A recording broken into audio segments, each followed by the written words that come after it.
Now he is. Now he is. So today's conversation, I wanted to ask you guys a question first. How can you discern between advice and criticism?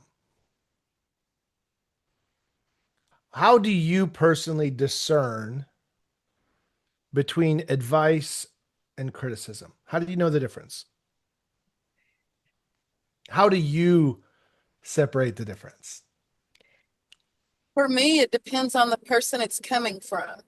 Because if I know they really care about me, Okay. I'm okay with whatever you tell me. But if it's not somebody that I think cares about me, then that's probably criticism and not good advice. Okay. I like that. Does anyone Yeah. have anything different? Anne kind Well, of stole mine. I would also say the source, but I also think like the tone and method of delivery, yeah. and just how I'm so woo these days, but just like how it feels in my gut when they say it. I think a You lot of it ever has to have you do. ever gotten advice that hit you in the gut? It's different. There's different ways of hitting you in the gut. There's something that hits you in the gut that's like, oh crap, I need to make that change. And then there's other things that hit you in the gut that says I don't align with that. Does that make Okay. sense? If it does to you, it does. Or it hits What you in the gut and you're like, how dare you say that to me when you don't have your shit together? Mhm. okay, that's interesting. I think the way it's delivered is always a big difference because two people can say the exact same words, and with a one can be in a critical tone, and the other one can be a more like it comes from a place of love and care in their heart, as opposed to just, you're wrong, let me tell you how you're wrong. And it very much, I mean, the exact same words can be delivered with different tone and mean totally different things. Do you so at halftime, if your team's behind and it's the NFL, do the coaches have to worry about how they say something? No. Why? No, They- because they know that the coach, it's coming from a place of caring and wanting them to do well and wanting them to win. It's not just you suck. It's it's the heart behind it. Okay. I Good. wouldn't expect a I'm halftime coach to be all warm and cuddly if you're behind by 20, and Okay. it's going to be a little harsh, but the heart behind it is what it is. well, I was part of what I was gonna say, like how, like basically in answering like the first question, I was gonna say for me it's like a lot in like truth and love, and like if somebody is saying something to you, like basically how you're saying it to them, but also if it's been somebody who you've like allowed into that type of position, to be able to like give you those advice or those criticisms or suggestions of how you should do things, and a coach is in the position where you've joined a team, and so they're in a position to be able to say something to you. I think a lot of it too is how, like, if it's not somebody that's like a coach or somebody that you've asked to, hold you accountable, and basically call you out on stuff, then, I think you have to judge whether or not like it's somebody that you would want to listen to. I mean, I know somebody had told me a long time ago, don't ever take advice from somebody who's not where you want to be. And I look at that a lot. Like, I'm not gonna, if they're not in the type of position, they're not doing the things in their life that I want to do, I'm not gonna take too much heart as to what they've said to me. Okay. Anyone else? You don't want to listen to the bullies and the naysayers because they're going to bring you down. You want to listen to the people that are important and are really aligned with your values, and that's what I would say. Why does it matter if it's advice or criticism, whether they like you or don't like you? Someone's seeing something and saying something. Like, just Okay. because they're an ass doesn't mean you have to listen to what they're saying. Like, So then how do you tell the difference? And then what do you take heed and what do you ignore? I think everybody's got a little bit of criticism and every bit of advice. What's the difference between advice and criticism then for you? Like what's the little bit of criticism versus advice? And like if two people say the same thing, but one is taken as advice and one feels like criticism, what's the difference?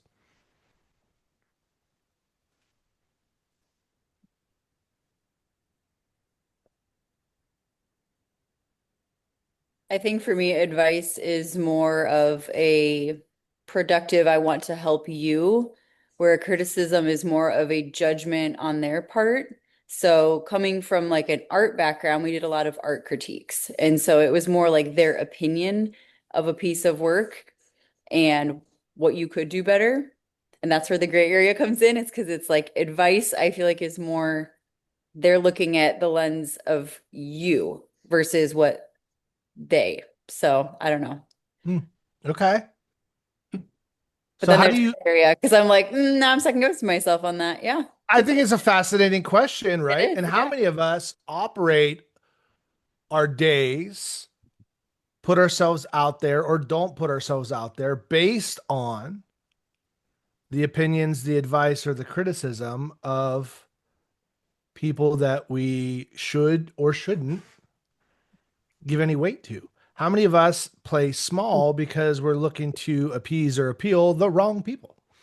Or we listen to whatever. Like I'm curious. This is a fascinating question for me. I listened to a I podcast. do not care. What was that, Tess? Oh, I thought I was muted. I said I do not care. Ann Well, and that's Audra can both tell you. you don't need to be muted. I want to hear that. I mean, if you've ever seen my page or watch any of my videos, it's pretty obvious that I'm just going to go out, put myself out there how I put myself out there, and I really don't care what someone thinks about me. Like, love me or hate me, I'm going to be myself, and I can't do what I'm going to do if I'm inauthentic, and Okay. I'm just not one that can fake it. Who would you listen to that you would care about? Like, do you have even a select small few whose opinion or advice you actually weigh greater than others? Oh yeah, absolutely. Okay, so you do care if they said something. Not like in a negative, like I don't know how to put this. Like I'm not gonna not listen to them. It Uh-huh. just doesn't matter if I put myself in a bad light and they call me out on it because I did it to myself. Okay. Okay. I think this brings up an interesting perspective too. Like when you look at criticism versus um, whatever, like actually within us and how we receive it, isn't it? Like part of it is our own mind, our own place that we're at, and our what we make of it. Okay. You want to know what's wild? It is for Yeah. tomorrow, but I just opened my Jesus Calling book, and October 28th says, "Do not expect to be treated fairly in this life. People will say and do hurtful things to you, things that you don't deserve.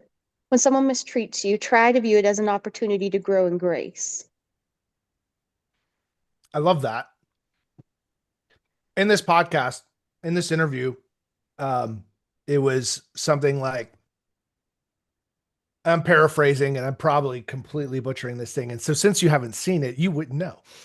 Um, and he said something to the effect of, he's like, when I create content, he goes, every comment has something I can use, but I don't like buy into, or I don't like, I look at it for what it is.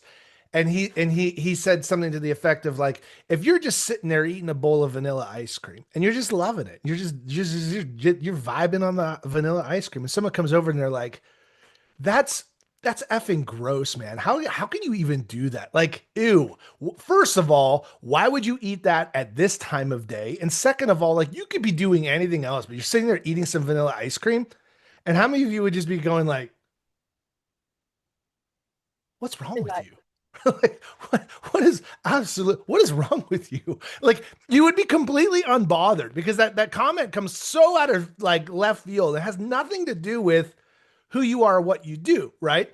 And yet there may even be like this little part of you like, what, I don't know, is there something wrong with me? Like, what? How, Said so that. he said, like, when he creates content, the comments of like, your audio is such garbage. You should go ahead and delete your channel. Loser. Like, why would you like, and he goes, when like he's like, when I read something like that, he goes, what I hear is, well, maybe I should invest in better microphones. I don't know. Like, maybe I need to take a look at my audio. I don't know. Maybe there's something to the audio. But I'm not going to delete my channel. I'm going to go harder in the paint. I'm going to like, so advice, criticism, can there be advice in criticism? And then like, how do we take it? And what's interesting is that there's like a litmus test for authority, if you will, right? You guys said a lot of it, like intent. Does the person that it's coming from care deeply about my growth, my well-being, my goals? Do they understand me? Do they know where I'm looking to go? And do they understand what motivates me, what demotivates me, what helps me, what doesn't help me? And have they exhibited that through repetition, through experience, right? Like, does a person it's coming from, do I respect them? Do I trust them? Do they have results that I'm looking to get? Are they in alignment? Right? Like all of these things that you said, regardless of how they say it or what they said, which is really interesting, right? How we receive it, I think, has everything to do with how we perceive the source. And the internet has no shortage of source. Michelle shaking your head emphatically. So, number one, feedback has always been the breakfast of champions, right? Top people, they lean in towards, they ask for feedback. In fact, we were at a leadership retreat, and one of the team members was talking, and one of the leaders said, one of the things that I love about this individual and how I see them is every time we have an interaction, every time we make a call, every time we do something, the first thing they say was, how did I do and what can I do better? Great people are constantly looking for opportunities for adjustment. It's the little things, right? It's the tweaks. It's the small things that it's the small, what did somebody say? Like, well, small hinges move big doors. Someone just said that. Small hinges move big doors. It's the detail stuff. It's the little things that compound to make big differences. What you say, how you say it, like all of that, right? And so, number one is, are you actively seeking optimization, and from who? So, who is your list of trusted advisors that you can go to and say, hey, I want to get better. How am I doing here? Do you have any notes? And I've got a friend, I've got a partner in this business that he knows that like I he has to ask. And I've learned that as well. So as a coach full time, I can sometimes default into, I feel like I'm helpful if I'm sharing. What I've discovered is, if you're not invited, the best meant advice seems like judgment and criticism if no one's asking. So what do? I wait until asked. And if asked, then I offer. And so when someone, and this is the hardest with my kids. They come and they share this thing, and I'm like, I love it. And I want to share with them like 3 or 4 things that can take it over the top. And I know the moment I go, have you thought about it? And in their mind, they're like, I'm not enough. I didn't do good enough. Dad's always, I did my best and it still wasn't enough. And in my mind, I'm like, I love it. And you did so good. And if you just did it, it would be even better. But in their mind, they're like, oh, I'm not enough. Right. So where in our world have we been on the receiving end of that? And it felt like that. When it's like, man, I'm working my freaking face off and it's never good enough. On the other side, they're like, I'm just trying to help. And you're like, why is everybody so weird? You're like, all I do is want to help people. If you haven't been invited, it's judgment, it's criticism. And sometimes environment, like on a coaching call, on a call like this, you have implied consent for optimization. By logging into this call, you've walked into the opportunity to hear something that can level you up. If you take it anything any way other than that, then you're on the wrong call.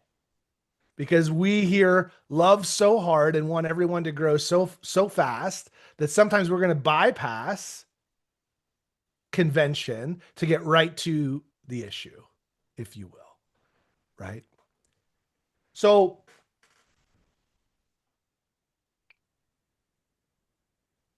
in my mind, I'm looking like, okay, like bring it back full circle. I'm like, okay, so what can you take from today's call moving forward? Number one is,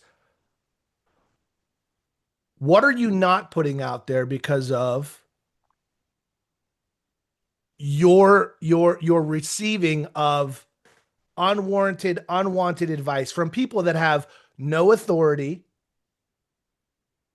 and no power over understanding where you're coming from, right? Like what Brooks said, I don't take advice from people that haven't built, right? For people that aren't where I'm looking to go. What are you holding back because of the fear of judgment of people that you would never want to work with to begin with? And this again, this is something this is something that I personally work on every day. I like the filter of, okay, do I put this out there? Is it too much this? How is it going to be received? And I just need to go, look, it spoke to me, it fueled me, I need to share. Go. And rely on the mantra that we talk about almost every week around here, which is be so authentically you that you attract the right people and you repel the right people. And that second part is difficult for me. I don't like to let people down or turn people off. I want to be friends with everyone, and I can't help everybody. Not everybody is helpable. Not everybody is in that place of their life where they're willing or ready to either one, take ownership and accountability for where they are, and make a behavioral change with the information that's given. Some people just want to validate the reason why they're standing still. So they go and look for evidence from people that says, well, that doesn't work. That shouldn't work. No, there's no reason why you're not doing it. The market's hard. Interest rates suck. There's no buyers. There's no inventory. Like whatever it is, they're looking for validation versus ownership, accountability. So I'm not sure exactly where I'm going with this, and yet I wanted to open a little bit more. I think it's a good conversation though. Like Look at you. gets you really deeply thinking. And I think it's a message that gets reiterated time and time again, but it's really hard to let sink in is like I can look at Tess and like I'm genuinely excited for her or proud of her that she just gives zero Fs about what other people think. Like I wish I could be a little bit more on that spectrum. Um, but I think it just gets you really thinking like, why do we care so much about what other people think? Yeah. Tess, my question for you is, have you always been like that, or has there ever been a moment where you're like, you know what? I'm done doing this and I'm just going to be this. Oh God, no. Before I started going to therapy about 3 years ago, I was always concerned about how someone would perceive me and if they liked me and blah, blah, blah. And I finally just started. So I did this stupid video where I put on this child size alien costume and ran down the street And everyone was sending me messages like, "Oh my God, that's hilarious. Like that video was awesome." And I was like, "Well, here I am in this other one where I'm like so stiff and boring and my makeup is perfect and I'm reading this script." And I was like, "People don't give a crap if what I say is Yeah. perfect. They want to see me." And ever since then, you can ask Am when we do our videos. My outtakes are ridiculous. So number one, I want to see that alien video now. And then number two is like, okay, so I'm sitting here going, all right, what's my version of the alien video? And if you're sitting there on this call, you may want to ask yourself, okay, what's my version of the alien video? And you got to ask yourself, like, for me, like, I'm sitting here, right? Like, life moves at the speed of your relationships and the quality of the questions that you get to ask yourself.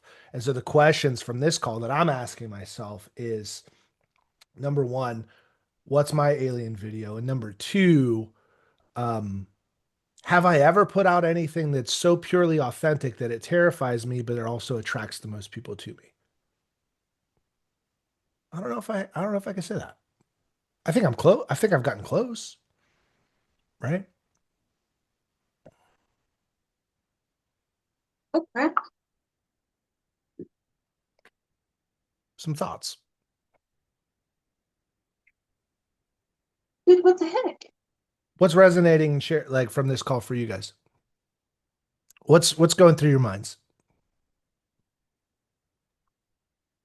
I think mostly we just need to be ourselves.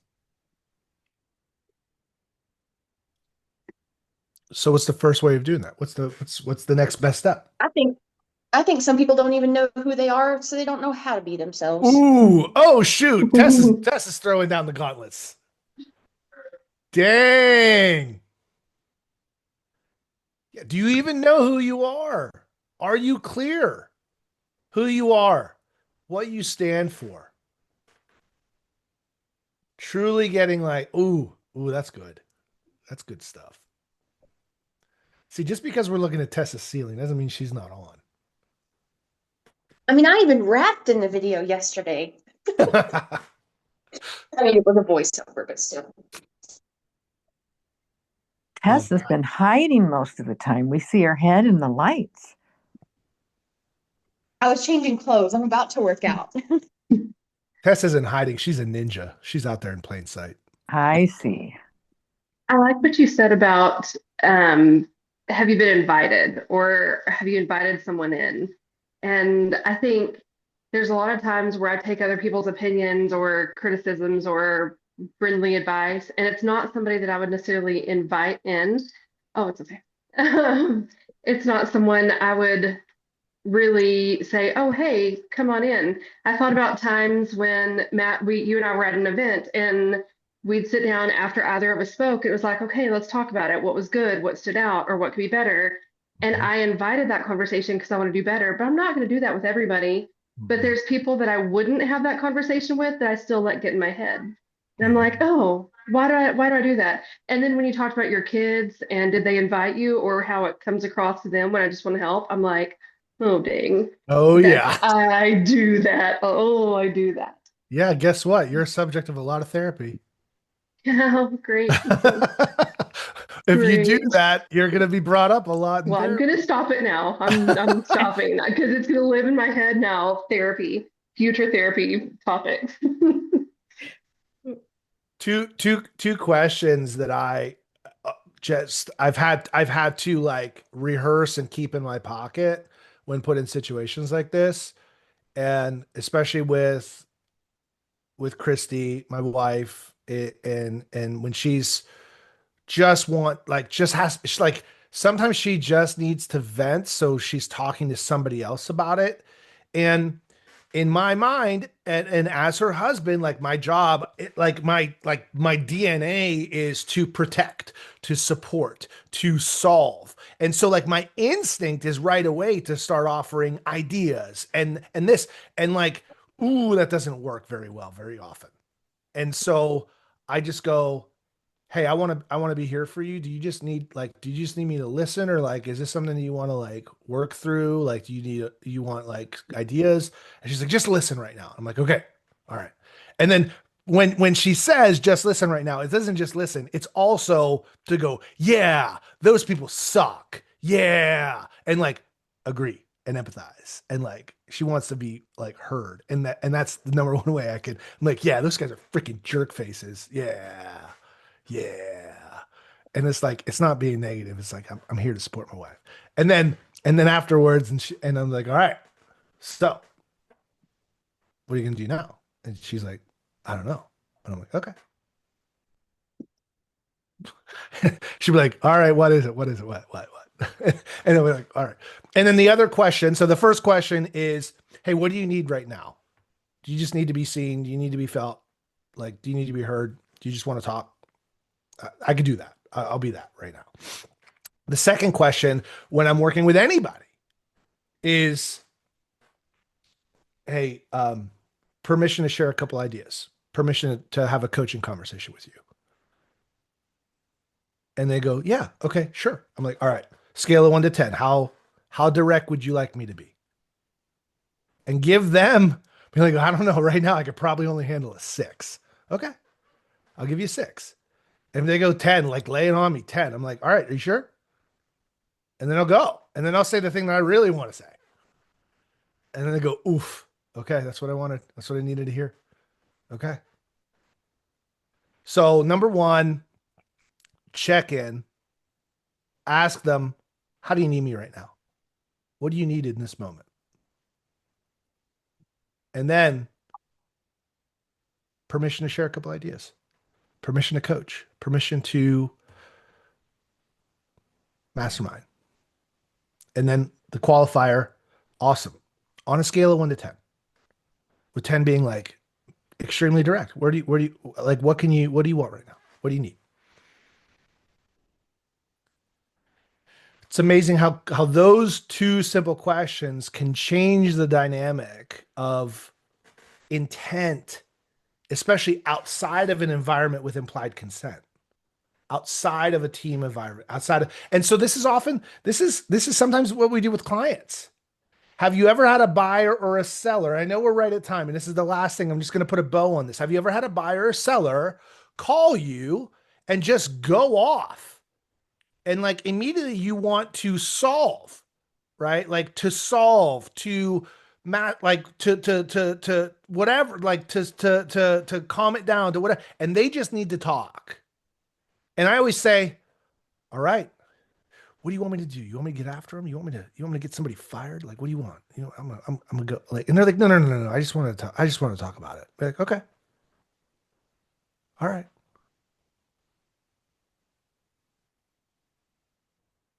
Do you want advice or do you want a gripe?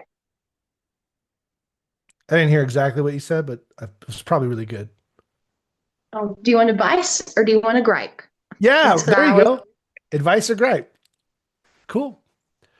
So with that, guys, I'm just gonna leave you with that, right? Like if you've ever felt a certain kind of way when somebody came in unsolicited and uninvited with well intentions, number one, if they're not somebody in your board of directors, your qualified advice givers, take it for what it is. There may be a grain of truth in there without the emotional baggage attached to it. And then secondly, like I know we want to help all the time at a high level. Sometimes we got to ask for permission before we can, because advice without an invitation is criticism and judgment. Have an amazing freaking week, y'all. We'll see you Wednesday.